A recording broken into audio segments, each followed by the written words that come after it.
Cotonnière pour la campagne 2013-2014 va combler les attentes. C'est du moins le constat du nouveau PDG de la CMDT en fin de mission dans les 4 zones de la structure. La quantité et la qualité du coton sont rassurantes. Plus de 436 000 tonnes de coton graines sont attendues pour cette campagne, soit un investissement estimé à plus de 200 milliards de francs CFA. Envoyé spéciaux à Aguissa, Abdul Salam Bambara. C'est dans la filiale ouest de Kita que le président directeur général de la CMDT a bouclé sa tournée de 2 jours. Le marché de coton de Sigimila dans le secteur de Kassoro et l'usine de Kita ont été visités par la délégation. La filiale connaît l'autosuffisance alimentaire depuis 2 ans. La production cotonnière dont nous nous attendons cette année est de 35 200 tonnes. Et sur ces 35 200 tonnes, on a déjà fait rentrer 10 000 tonnes à l'usine. Le premier défi aujourd'hui, ça c'est le maintien de la qualité. L'usine, le marché de coton, la majorité vraiment travaille correctement. Tout se passe normalement. Aujourd'hui, en tout cas, c'est le constat que je peux faire. Au cours des rencontres avec les producteurs et les travailleurs, le président directeur général et sa délégation ont mis l'accent sur la production de coton de qualité et la bonne gestion des outils de travail. C'est dans cette optique que plus de 200 milliards de francs CFA seront injectés dans l'achat et l'égrainage du coton récolté. Pour l'achat coton, nous avons déjà investi pratiquement 30 milliards pour l'achat. Et pour compléter cet achat, nous avons à négocier encore un crédit supplémentaire et ça nous allons nous retrouver aux environs de 110-115 milliards de francs CFA du point de vue fonctionnement des usines, le transport du coton, et ça il faut estimer qu'au total nous serons aux environs de 200 milliards de francs CFA. Pour la campagne prochaine, la CMDT ambitionne produire 500 000 tonnes de coton graines. C'est pourquoi des études sont en cours pour améliorer la production. Chaque type de sol doit avoir un certain nombre de caractéristiques et il faut tenir compte de ces caractéristiques quand on amène les engrais. Nous sommes en train de prendre un certain nombre de dispositions pour au moins faire cette cartographie des sols. La compagnie malienne du développement des textiles dispose de 17 usines et celles de Welsebugu et Bamako ont été les dernières étapes de la mission. Les acteurs de la pisciculture étaient en conclave hier à la Direction nationale de la pêche. Ils ont saisi cette occasion pour aborder les questions liées à la problématique de la gestion du marché de poissons. Le principal problème est justement la fermeture potentielle de ce marché. Les précisions de Youssouf Diakiti. Cette rencontre qui regroupe presque tous les acteurs concernés par la question de la pêche se veut un espace d'échange en vue de faire des propositions concrètes pour l'amélioration de la filière. Les difficultés aujourd'hui que nous rencontrons, c'est beaucoup plus l'organisation sur le terrain qui nous gêne beaucoup. Mais aujourd'hui, avec l'implication du département, le ministre en charge du département vraiment en train de prendre des dispositions pour relever ces différents obstacles. Il y a de très bonnes perspectives pour qu'on puisse quand même rehausser le niveau de production des poissons partout sur le territoire du Mali. Le gouvernement prend bonne note des difficultés que rencontrent les secteurs. Notre présence ici, c'est justement pour lever ces contraintes avec l'appui de l'ensemble de nos partenaires. Et c'est pourquoi vous constatez que les secteurs privés étaient présents dans la salle, puisque aujourd'hui, c'est eux qui sont très impliqués dans la pisciculture, l'aquaculture, qui devraient nous permettre de pallier à l'insuffisance des pêcheries traditionnelles qui ont vraiment été durement touchées par les effets climatiques, les changements climatiques. Nous avons de grandes ambitions pour 2014 et pour les 5 prochaines années. Il ne reste qu'à conjuguer les efforts pour arriver à des solutions durables en faveur de la filière poisson.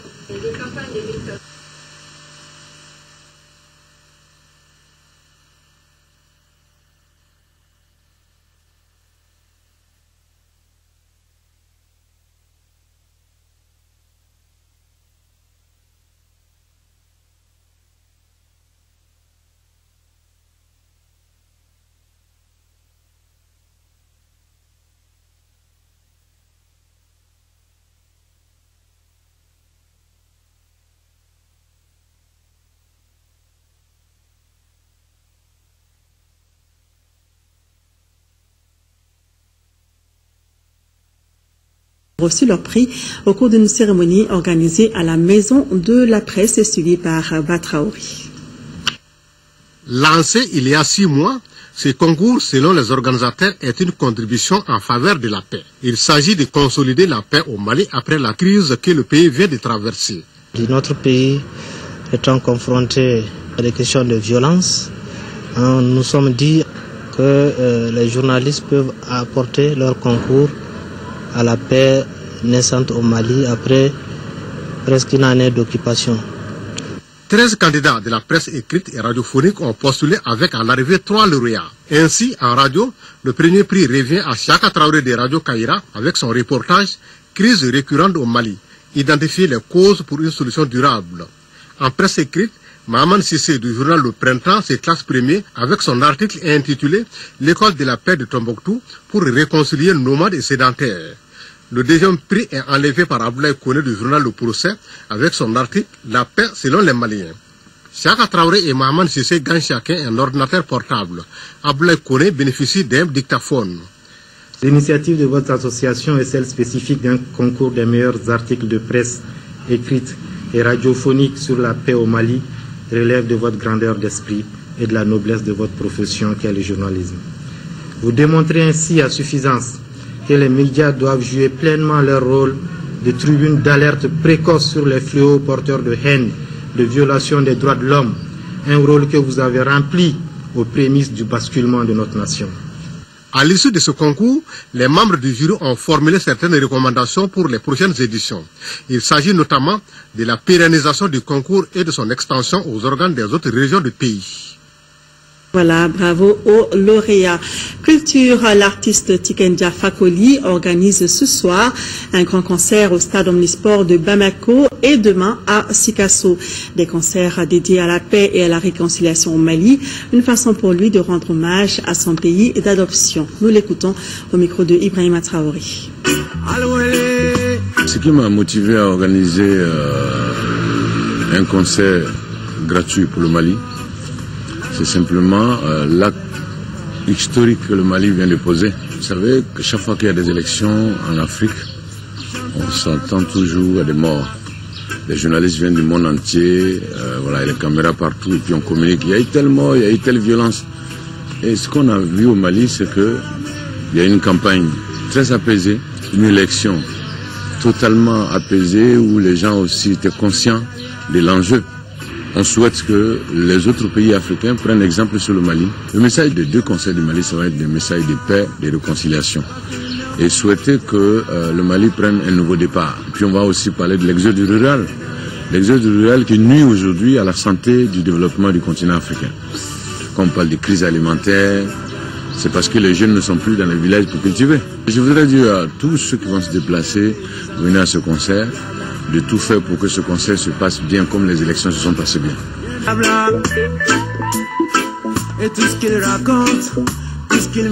Voilà donc l'artiste Tikenja Fakoli qui sera en concert ce soir au stade Omnisport et demain il sera à Sikasso. Culture toujours, cette fois en 5e région, la ville de Kona abrite depuis hier et ce jusqu'au 19 janvier prochain la première édition du Festival des Arts et Cultures pour la paix. À travers cet espace Africa Scène et la mairie de Kona entendent valoriser la culture du terroir en mettant en exergue les liens séculaires dans une démarche de cohésion. La cérémonie d'ouverture avec Yacouba Maïga. Un nouveau chapitre historique s'ouvre pour la ville de Kona avec la naissance du tout premier festival des arts et de la culture dédié exclusivement à la paix. Africa Scène et la mairie de Kona, qui en sont les initiatrices, veulent jeter les bases d'une réconciliation intra- et interethnique tout en faisant de la culture un levier pour l'instauration de la paix et de la cohésion sociale au Mali. Ces moments bien précis où l'ensemble des Maliens se sont sentis menacés. Il faut que cette période, cette journée, ces semaines, que ça reste gravé dans les mémoires de tout un chacun. Et nous ferons tout pour que cette date, cette période soit chaque année célébrée, commémorée. Et puis une pensée à l'ensemble des soldats et de toutes les victimes qui sont tombées pour la cause du Mali. Le ministre de la Culture a saisi cette opportunité pour exprimer toute la volonté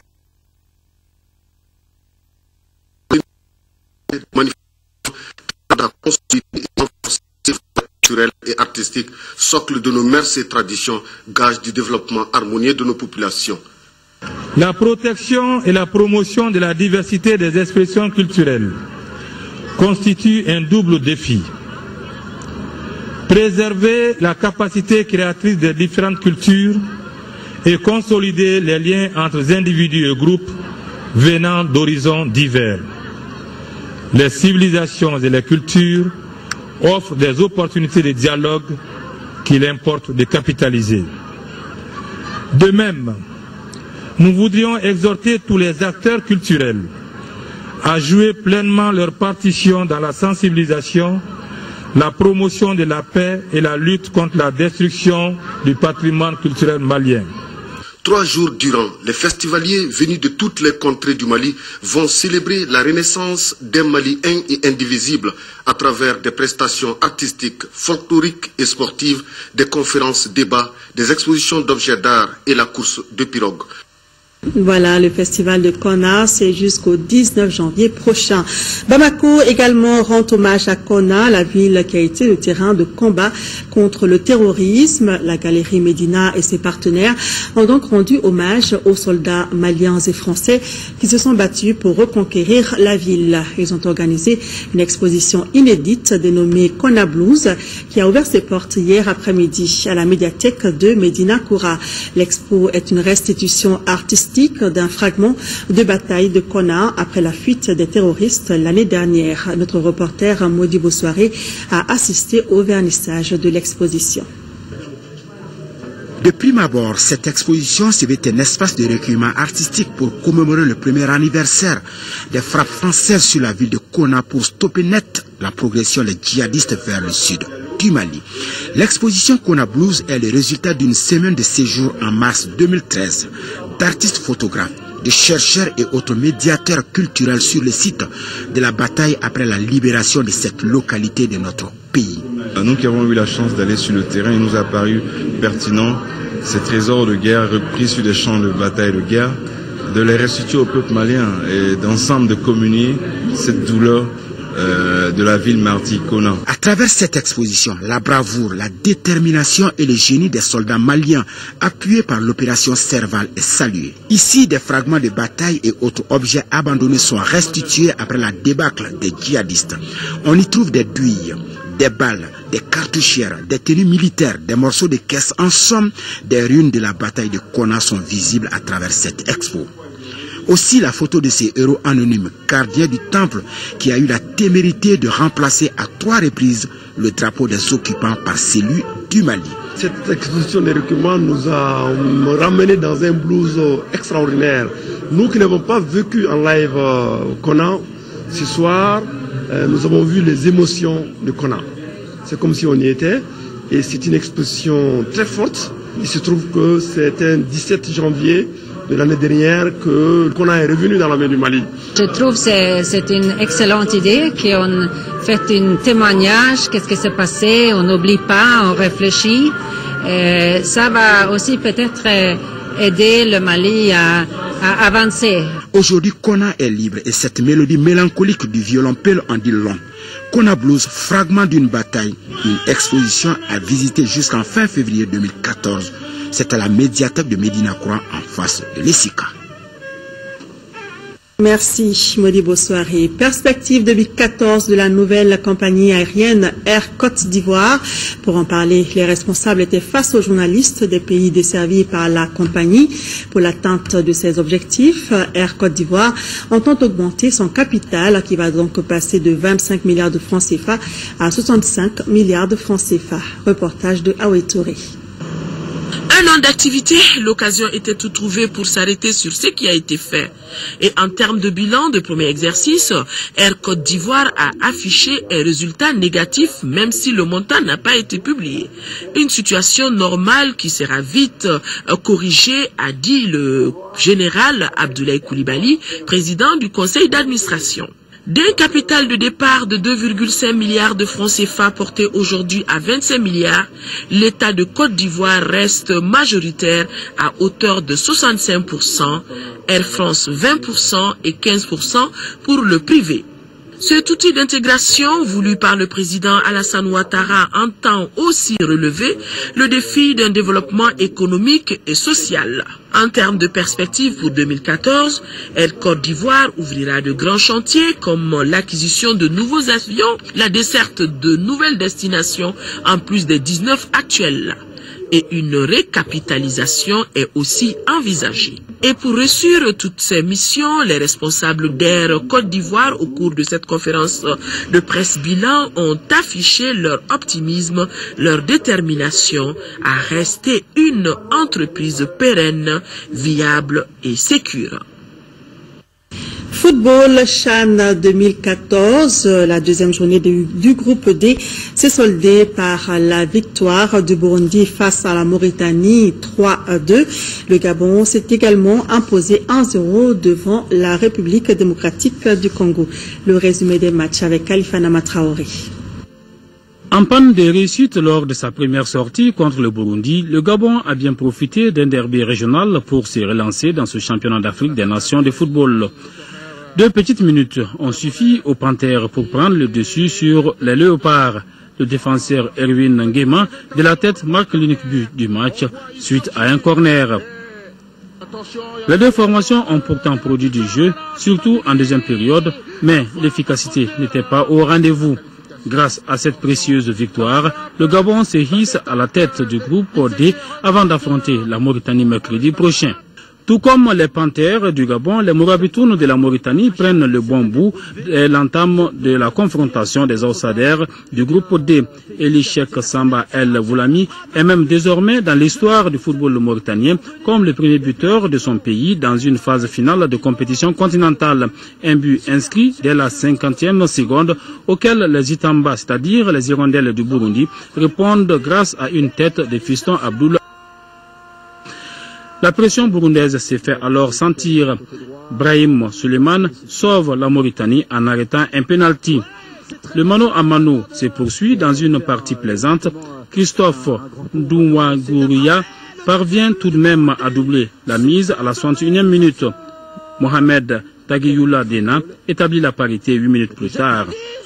Alors qu'on pense à un nul logique entre les deux pays, Dikoumana Selemani offre le gain du match aux Hirondelles dans les arrêts de jeu. Avec 4 points et une meilleure attaque, le Burundi est leader du groupe D, suivi du Gabon 4 points également, la République démocratique du Congo 3 points et la Mauritanie avec 0 points est éliminée. Et oui, c'est le jeu CHAN Afrique du Sud 2014 toujours. Les Aigles du Mali jouent demain leur qualification pour le second tour contre le Mozambique. Malgré les 2 premières sorties rassurantes, l'équipe nationale du Mali se veut prudente et compte jouer à fond contre une formation qui n'a plus rien à espérer dans le tournoi. Isaac Tienou fait le point. Le Mali, qui a connu une élimination dans une position similaire au tournoi de l'UEMOA, pense pouvoir éviter cette fois-ci ce piège. C'est pourquoi les Aigles et leur encadrement sont déterminés à obtenir le gain de cette 3e et dernière sortie de poule face au Mozambique. Dans ce match où l'adversaire n'a rien à perdre, l'équipe du Mali compte aborder le match avec sérieux. Déjà, l'ambiance et l'environnement sont bons. Pour ne pas rentrer dans le calcul, on va essayer d'avoir la victoire. Déjà, je me rappelle très bien, au tournoi UEMOA, on a été victime du même cas. On aurait pu avoir une qualification là-bas, on ne l'a pas trouvé. Donc on ne va pas tomber dans le même piège, on va rester jambes sur terre. Déjà, on a fait une victoire et un match nul, on va rester jambes sur terre. Sinon, très concentré pour avoir la qualification. Rien n'est encore fait. Et ce fameux match qui reste devant nous, nous devons quand même l'aborder avec beaucoup de sérénité, avec beaucoup de concentration. Et éventuellement, c'est dire que rien n'est encore gagné. Parce que le Mozambique aussi, après avoir fait 2 défaites, va quand même se battre pour quand même faire quand même une victoire, ne serait-ce que le tout dernier match, une victoire honorable. Et quant à nous aussi, on va se battre pour chercher notre qualification. Donc ça va être une belle rencontre, une rencontre qui va être amplement difficile entre les 2 protagonistes. Le bureau fédéral a d'ores et déjà motivé les joueurs pour un bon résultat ce dimanche. Nous voulons une victoire, nous avons demandé aux jeunes. Ils sont au top cette année, cette fois-ci, je crois, nous leur avons dit de faire tout pour qu'on puisse remporter cette victoire-là cette fois-ci. Et j'espère que notre discours a été entendu. Nous avons mis tout en œuvre pour que nous puissions remporter cette victoire. Même un prix spécial qui n'était même pas dans le programme donné par la Fédé, le comité exécutif. Tout ça, c'est des encouragements que nous avons voulu amener au sein de cette équipe pour que cette année, nous puissions aller plus loin que le tournoi d'Abidjan. Dans le groupe du Mali, seul le Mozambique est éliminé. Les 3 autres disputeront les 2 tickets de qualification. Le Mali est en bonne position et a son sort en main. Mozambique-Mali, c'est à 19h heure locale, soit 17h heure de Bamako, à Adlon Sejom. Au même moment, l'Afrique du Sud affronte le Nigeria à Captain Sejom. Voilà, allez les aigles. Le match, c'était à 17h en direct sur l'ORTM, un match qui va donc se jouer en même temps que celui qui va opposer le Nigeria à l'Afrique du Sud. Isaac Tenou l'a dit tout à l'heure. Pour les rendez-vous de demain, retrouvez Ibrahima Djambélé à 12h, dont Actu Hebdo qui reçoit le professeur Sambasso, directeur général du Centre national d'appui à la lutte contre la maladie. Ousmane Agrissa, ministre de l'Environnement et de l'Assainissement, et Moussa Mara, ministre de l'Urbanisme et de la Politique de la Ville. Et juste après, Aïssata Ibrahim Maïga vous retrouve pour le 13h. C'est la fin de ce journal qui a été quelque peu perturbé à cause d'une coupure d'électricité indépendante de notre volonté. Merci de nous en excuser. Je vous retrouve, s'il plaît à Dieu, demain dans l'édition du soir. Très bonne suite de programme à tous sur l'ORTM.